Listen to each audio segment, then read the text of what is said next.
अस्सलाम वालेकुम बेटे, we are covering O levels chemistry 5070 और IGCSE 0620. Topic is energy from chemicals. और ये लर्निंग आउटकम्स बेटे एक दफ़ा देख लें. Pause your video for few seconds. सारे लर्निंग आउटकम से गो थ्रू हो जाएं, then we will start. Okay बेटे, let's start. First will start with the definition of exothermic reactions. Exothermic reactions बेटे, एक्सोथर्मिक रिएक्शंस वो होते हैं जिसमें एनर्जी रिलीज हो रही होती है. थर्मल एनर्जी जो होती है, हीट एनर्जी रिलीज हो रही होती है टुवर्ड्स द सराउंडिंग, और जो सराउंडिंग होती है उसका टेम्परेचर राइज हो जाता है. For example, a chemical reaction is occurring in a test tube. तो टेस्ट ट्यूब को अगर आप हाथ लगाएंगे तो test tube would be hot और वार्म. तो दैट इज द इंडिकेशन कि यहाँ पे एक्सोथर्मिक रिएक्शन हुआ है. तो इसको डिफाइन हम कैसे करेंगे बेटे? A reaction in which heat energy is released towards the surrounding is called an exothermic reaction. तो याद रखिए कि इसकी इंथाल्पी जो होगी डेल्टा एच, ये भी डेल्टा एच नेगेटिव होता है इसका. What is delta H enthalpy क्या होता है बेटे? लर्निंग आउटकम में देखिए कि कहाँ है ये. State the transfer of thermal energy during a reaction is called delta H. बेटे, चाहे एनर्जी रिलीज हो रही है एक सिस्टम में, चाहे एनर्जी एब्जॉर्ब हो रही है, that that energy if quantified, then it is considered to be delta H. तो once again I am repeating कि एनर्जी एब्जॉर्ब कितना हो रही है या रिलीज कितना हो रही है, that is expressed in delta H. If delta H is in negative, that means energy is being released towards the surrounding, and surrounding का टेम्परेचर जो है वो इंक्रीज हो रहा है. ठीक है बेटे, इससे आगे हम एक्सोथर्मिक रिएक्शन का एनर्जी प्रोफाइल डायग्राम भी कर लेते हैं.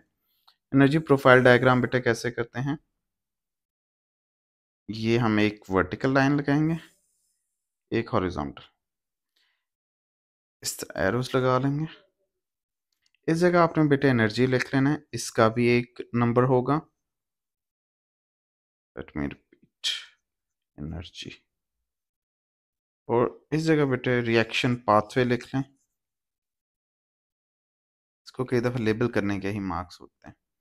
और बेटे आपने यहाँ पे क्या करना है कि दो लाइंस लगानी. एक्सो में आपके जो रिएक्टेंट्स हैं, यहाँ पे लिखना है रिएक्टेंट्स. रिएक्टेंट्स की एनर्जी आपने ज़्यादा रखनी है, प्रोडक्ट की एनर्जी आपने कम रखनी है, प्रोडक्ट्स. ठीक है. और फिर आपने एक कर्व लेके आना है. मैं कर्व को किसी डिफरेंट कलर से करता हूँ, ऐसे. ठीक है. और इस रिएक्टेंट वाले लेवल से आपने पीक ऑफ द कर्व पे जाना है, and that would be considered your EA, activation energy. Activation energy की डेफिनेशन भी बेटे आपको आनी चाहिए. The minimum energy required for the colliding particles to initiate a reaction. ठीक है. और हमारे लर्निंग आउटकम्स में किस तरह लिखा हुआ है? ये define activation energy as the minimum energy that colliding particles must have to react. इस बात का मतलब क्या है? इस बात का मतलब ये है कि पार्टिकल्स के पास वो मिनिमम एनर्जी जिससे रिएक्शन हो जाए, that would be considered as activation energy. तो and always remember that activation energy is always positive. and यहाँ से रिएक्टेंट से अगर मैं नीचे प्रोडक्ट की तरफ आऊँ, एरो ऐसे नीचे लगाना है. डबल एरोज बिल्कुल नहीं लाने. बच्चे कई दफ़ा गलतियां करते हैं कि डबल डबल एरोज लगाते हैं. मैं आपको बताता हूँ क्या मैं बात कर रहा हूँ. इधर भी एरो लगा लेते हैं, इधर भी एरो, इधर भी एरो, इधर. This is wrong. और इसको यहाँ से शुरू करके इधर ख़त्म करना है, और यहाँ रिएक्टेंट से स्टार्ट करके इस प्रोडक्ट की सीध में इसको ख़त्म करना है. फाइन. तो this is your delta H and it is negative. So that is very easy energy profile diagram for the exothermic reactions. हाँ, एक चीज जो मैं भूल गया कि एक्सोथर्मिक रिएक्शंस में के एग्जांपल्स भी आपको कुछ पता होने चाहिए। कंबशन है। कंबशन अगर आप नॉर्मली इसके लिए समझने के लिए कहें तो बर्निंग इज कॉल्ड कंबशन। जब हमारा फ्यूल जलता है मोटरसाइकिल्स के अंदर या कार्स के अंदर, तो उनके अंदर इंटरनल कंबशन इंजन्स लगे होते हैं, और आप गाड़ी के वो जो बोनट है उसको हाथ लगाएं या इंजन को हाथ लगाएं, तो it seems very hot. Why? Because energy is being dissipated, energy is being released. Similarly, during the process of cooking, methane gets burned, methane gets combusted. That's why with the hot energy that is being released there, the food is being cooked. So combustion एक है, respiration respiration इसलिए है कि हमारे जिस्म इसलिए तो गर्म रहते हैं, टेम्परेचर मेंटेन रहता है, तो respiration another example। और कोई एग्जांपल, एक्सप्लोजन्स वगैरह में बहुत ज़्यादा एनर्जी रिलीज होती है, उसमें बहुत सारी हीट एनर्जी रिलीज होती है। So these are few examples for exothermic reactions. Let's move further to endothermic reactions. Endo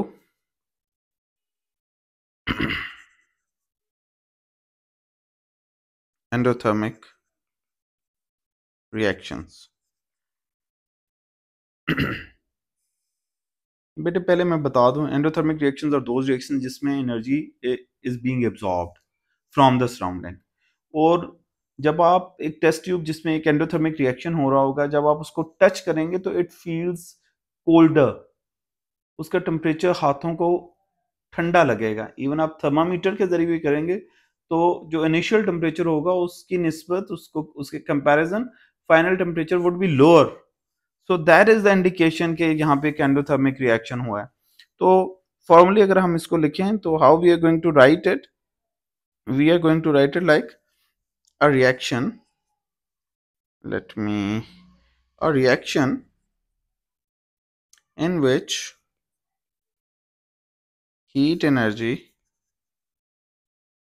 is being absorbed from the surrounding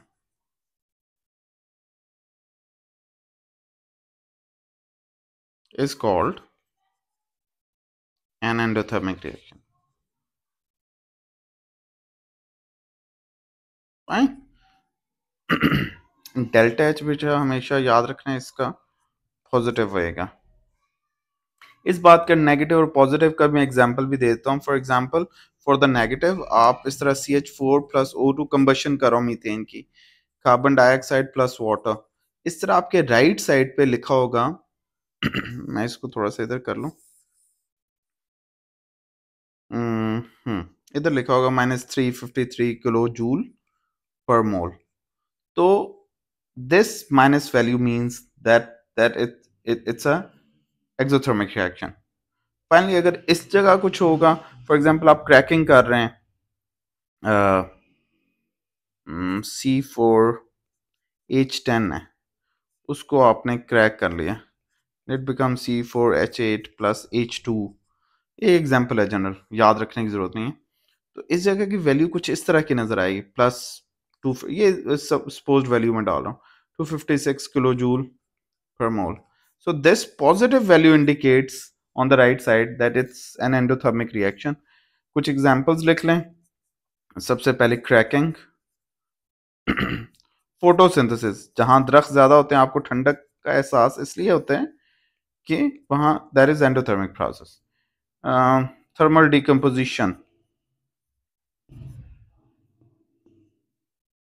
decomposition जब भी फॉर एग्जांपल CaCO3 को ब्रेक करेंगे and become CaO and carbon dioxide, so it is always endothermic.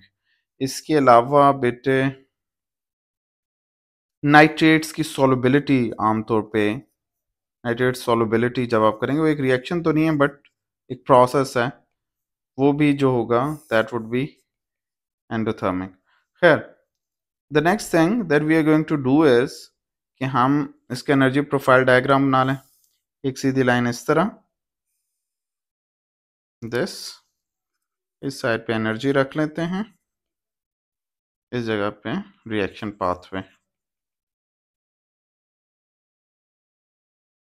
अब याद रखिए बिल्कुल opposite to the previous exothermic reactions energy profile diagram, हम यहाँ पे ओ यहाँ पे हम क्या करेंगे कि हम रिएक्टेंट्स की एनर्जी को कम रखेंगे, रिएक्टेंट्स की एनर्जी को कम रखेंगे, प्रोडक्ट्स की एनर्जी को हम ज़्यादा रखेंगे, प्रोडक्ट्स। और फिर हम एक कर्व बना देते हैं and the curve would be like this. और आपने करना क्या है बेटा कि यहाँ से लेके रिएक्टेंट से लेके कर्व की पीक तक, that is your E A, activation energy. और आप देखिए मैं आपको दिखाता हूँ कि इसकी एक्टिवेशन, एंडोथर्मिक रिएक्शन की एक्टिवेशन एनर्जी कितनी बड़ी है as compare to activation energy of exothermic reaction. यहाँ पे ये बहुत ज़्यादा है, लेकिन आप देखें चाहे ये हो चाहे ये हो, एरो इसका ऊपर की तरफ ही है। तो ये चीज़ हो गई। इसके अलावा रिएक्टेंट से ऊपर प्रोडक्ट की तरफ जाते हुए दूसरा एरो भी ऊपर ही की तरफ लेके जाएंगे और ये होगा positive, that is your enthalpy, ये that is your delta H, positive में होगा। तो दिस इज वेरी सिंपल। एक सेकेंड लास्ट टॉपिक है उसको भी देख लें। कई दफा क्वेश्चन, और वो मैं लर्निंग आउटकम पहले बताता हूँ कि मैं किस चीज को डिस्कस करने जा रहा हूँ। This one, state the bond breaking is an endothermic process and bond making is an exothermic process, and explain the enthalpy change of reaction in terms of bond breaking and making। इस पे question कुछ इस तरह का आ जाता है, let me show you. Question से पहले मैं आपको कुछ प्रायर इंफॉर्मेशन दे दूं। आप हमेशा याद रखिएगा कि let's suppose this is CH4 plus O2 and it becomes CO2 plus H2O। जब भी कोई रिएक्शन होता है बेटे, तो this has to be broken down first so that this could be made. सो इस एरिया में क्या हो रहा होता है, बॉन्ड ब्रेकिंग हो रही होती है, breaking, reactants are being broken down. और जब भी आपको बॉन्ड ब्रेक करना है आपको एनर्जी गिव इन करनी है। So bond breaking is always endothermic, well on the other hand जो बॉन्ड मेकिंग है वहां पे एनर्जी रिलीज हो रही होती है। तो ये चीज आपने याद रखनी है कि रिएक्टेंट साइड पे ब्रेकिंग होती है और प्रोडक्ट साइड पे मेकिंग होती है। This is one thing. और ब्रेकिंग में एनर्जी एब्जॉर्ब होती है, एब्जॉर्ब, या हम इसे कहेंगे एंडोथर्मिक होता है। और मेकिंग में एनर्जी रिलीज हो रही होती है और इसे हम एक्सो कह सकते हैं। तो ये तो एक प्रायर इंफॉर्मेशन है सिर्फ समझने के लिए। आपने कुछ टर्म्स याद रखनी, मैक्सो, मैक्सो means making, this one M is making for is for exothermic, making exothermic होगा। और बेंडो जो B है that is breaking and breaking is endothermic, making is exothermic, breaking is endothermic. तो एक फॉर्मूला भी याद रखिएगा, डेल्टा H के लिए फॉर्मूला है that is breaking minus making. अगर आपने डेल्टा H को नेगेटिव प्रूव करना है, आपने आपने एक क्वेश्चन आता है कि इस पर्टिकुलर कोई पर्टिकुलर इक्वेशन है, केमिकल इक्वेशन है या केमिकल रिएक्शन है, उसको आपने प्रूव करना है कि इट इज एक्सोथर्मिक, तो आपने उसकी डेल्टा एच को नेगेटिव शो करना है। तो आप कैसे करेंगे, आप इस मेकिंग की वैल्यू को बड़ा करेंगे। फॉर एग्जाम्पल मैं एग्जाम्पल दे देता हूं, ब्रेकिंग की वैल्यू है 10, इसकी वैल्यू है 15, तो ओवरऑल वैल्यू -5 आएगी। तो मैं अब ये प्रायर इंफॉर्मेशन से अब मैं आपको एक क्वेश्चन लिख के देता हूं जो रिपीटेडली पेपर में आ रहा है। वो क्या है क्वेश्चन है, for example CH4 plus O2 CO2 plus H2O।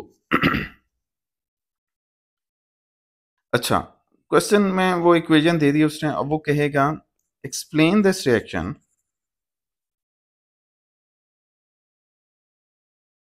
As an exothermic reaction on the basis of bond making and bond breaking. Fine. अब आपने क्या करना, आमतौर पर ये 3 मार्क्स का क्वेश्चन होगा। आपने आंसर क्या करना है? आपने सबसे पहले लिखना है 1 नंबर का मैक्सोबेंडो। मैक्सोबेंडो कैसे लिखना है? आपने लिखना है बॉन्ड मेकिंग इज एक्सोथर्मिक। ठीक हो गया? ये एम हो गया और ये एक्स हो गया। Maxo bond making is exothermic, while bond breaking is endothermic। इस पे बेटा आपको 1 नंबर मिल जाएगा। फिर आगे आपने लिखना है, अब आपने इसको नेगेटिव साबित करना है। वाइस वर्सा भी कर सकते हैं, पॉजिटिव भी कर सकते हैं, जो जो आपको क्वेश्चन में कि आपने वैसा। तो यहाँ पे हम अगर इसको नेगेटिव साबित करना है तो हमने क्या करेंगे, in this reaction energy released in bond making. अब मेकिंग की हम बढ़ाएंगे, इज ग्रेटर। मैंने देखा ना, ये मेकिंग की अगर आप एनर्जी बड़ी कर लेते हैं तो ओवरऑल आंसर डेल्टा एच का नेगेटिव में आ जाएगा। So bond energy release in bond making is greater than energy absorbed in bond breaking. बस हो गया। इसके समटाइम्स 2 नंबर होते हैं, समटाइम 1 होता है। तो this is very simple.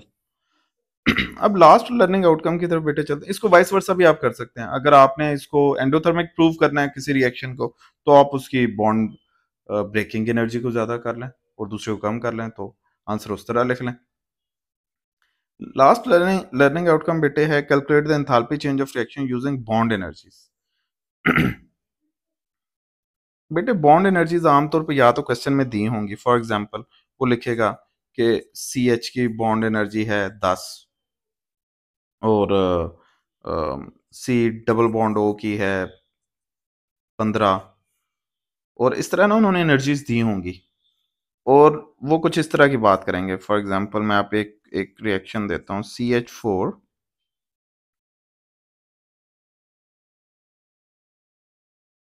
Plus O2 and it becomes CO2 plus H2O। तो हम ना कुछ सपोज्ड वैल्यूज लिख लेते हैं। अब मुझे नहीं पता कि ये नेगेटिव आएगी या पॉजिटिव आएगी। अगर जेन्युइन वैल्यूज के साथ करेंगे तो नेगेटिव आएगी, क्योंकि ये कंबशन रिएक्शन।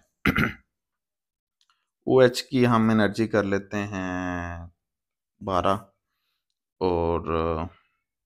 और क्या है, O डबल बॉन्ड O की हम कर लेते हैं 17। बस मेरे ख्याल में सारी होगी बॉन्ड एनर्जी। अब आपने देखना है कि कितने बॉन्ड हैं CH के, 1 2 3 और 4।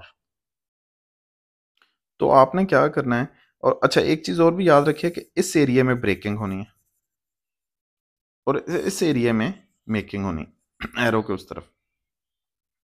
और फार्मूला क्या है? फार्मूला है जी delta H is equal to breaking minus making. ठीक है। अब पहले ब्रेकिंग वाला देख रहे हैं। ब्रेकिंग का एरिया कौन सा है? ये सारा एरिया ब्रेकिंग का है। तो हम देखेंगे CH के कितने बॉन्ड है, 1 बॉन्ड 2 3 और 4, और एनर्जी CH की कितनी है, 10। तो हम क्या कर रहे हैं बेटे कि CH4 के लिए हम करेंगे जी 10 × 4। समझ आ गया? 10 इसके लिए, 10 इसके लिए, 10 इसके लिए और 10 इसके लिए। ठीक है। ये हो गया 40 plus O double bond O जो है ये वाला 17, 17 × 1, ये एक ही है। ये हो गया ब्रेकिंग। अब माइनस करते हैं मेकिंग। मेकिंग में C डबल बॉन्ड O की एनर्जी बेटे 15 है। 15 इधर और 15 इधर, 15 और 15 2 टाइम्स, तो 15 × 2 प्लस OH के कितने बॉन्ड है? एक OH का ये बॉन्ड है, दूसरा OH का ये बॉन्ड है।